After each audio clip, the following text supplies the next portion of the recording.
வணக்கம் நண்பர்களே. டெல்லியில் அஜய்குமார் சுகந்த் என்பவர் கைது செய்யப்படுகிறார். யாரால் கைது செய்யப்படுகிறார்? ஒரு சிறப்பு புலனாய்வு குழு. எந்த சிறப்பு புலனாய்வு குழு? இதை பற்றிய பதிவு தான் இது. பதிவுக்குள்ளே போகிறதுக்கு முன்னாடி சேனல் சப்ஸ்கிரைப் பண்ணாதவங்க சப்ஸ்கிரைப் பண்ணிக்கோங்க. நோட்டிஃபிகேஷன் பில் பதிவு பண்ணுங்கள். அப்போ தான் என்னுடைய பதிவுகள் வந்து சேரும். சரி, யார் இந்த அஜய்குமார் சுகந்த்? இவர் போலி நெய் தயாரித்து ரசாயனங்கள் மூலமாக போலி நெய் தயாரித்து சில நிறுவனங்களுக்கு விற்று அந்த நிறுவனங்கள் மூலமாக திருப்பதி தேவஸ்தானத்துக்கு அந்த நெய் வழங்கப்பட்டிருக்கிறது. ஏற்கனவே நம்முடைய சேனலில் அதை பற்றி ஒரு பதிவு விட்டுருந்தோம். என்ன?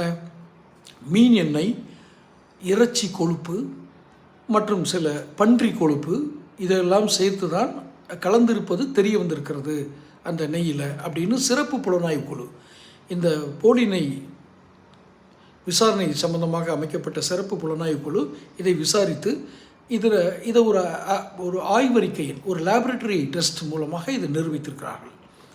சரி, இந்த ரசாயனம் கலந்த நெய்யை அசல் நெய் போலவே மாற்றி விற்றது யார்? அவர்தான் இந்த அஜய்குமார் சுகந்த். இவர் போலோ பாபா நிறுவனம் என்ற நிறுவனத்திற்கு அந்த நிறுவனம் மூலமாக விற்றிருக்கிறார். ஏனென்றால் இந்த போலே பாபா நிறுவனம் 2022 தடை செய்யப்பட்டிருக்கு. பிளாக் லிஸ்ட்டில் தேவஸ்தானம் போட்டாச்சு. அதுக்கப்புறம் அவங்க 2019 அந்த நெய்யை விற்றுருக்காங்க. யார்? அந்த போலே பாபா நிறுவனம். அதுக்கு சப்ளை பண்ணது தான் அஜய்குமார் சுகந்த்.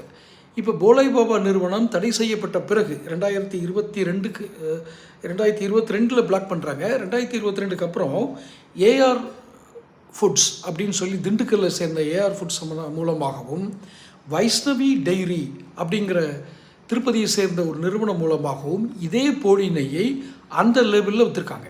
அந்த நிறுவனங்களுக்கு சப்ளை செய்து, இப்போ நான் குறிப்பிட்ட 2 நிறுவனங்களுக்கு சப்ளை செய்து அதை விற்றுருக்காங்க. இப்போ இந்த போலி நெய்யை எப்படி தயாரிக்கிறாங்க, எப்படி கண்டுபிடிச்சாங்க இது போலி நெய்ன்னு? இந்த போலே பாபா நிறுவனமும் AR dairy products, Vaishnavi dairy இவங்கெல்லாம் பால் கொள்முதலும் செய்யலை, வெண்ணெய் கொள்முதலும் செய்யலை அப்படிங்கிறத சிறப்பு புலனாய்வு குழு கண்டுபிடிச்சிருக்கு.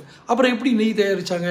அதுக்கு பயன்படுத்தப்பட்ட ஒரு அசிட்டிக் ஆயில் அப்படிங்கிற ஆயிலில் ரசாயனத்தை பயன்படுத்தி தான் இந்த போலி நெய் தயாரிக்கப்பட்டிருக்குது.